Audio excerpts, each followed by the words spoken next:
Inaaral na ang pagsasagawa ng congressional inquiry ukol sa mga nasirang kalsada sa Dipakulaw, Aurora, kasunod po ng Bagyong Uwan. At may ulat on the spot si Ian Cruz. Ian?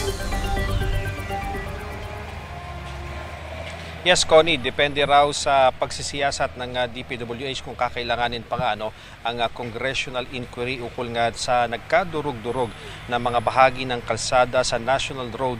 Dito yan sa kinaroroonan natin ang bayan ng Dipakulaw, Aurora. Ito nga ang sinabi ni Representative Romel Angara nang makausap siya ng GMA Integrated News.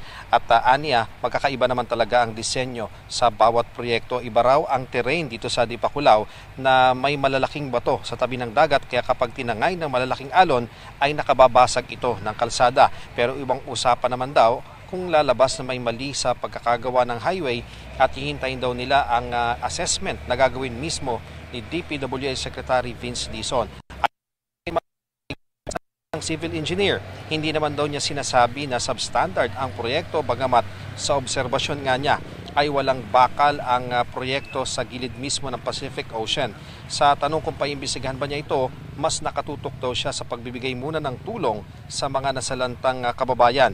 Tiniyak naman, Connie, ni DSWD Secretary Rex Gatchalian na may nakahandang second wave ng tulong para sa mga apektadong residente. May 10,000 pesos na ayuda para sa mga residente na totally destroyed ang bahay at 5,000 pesos naman para sa partially destroyed na tahanan.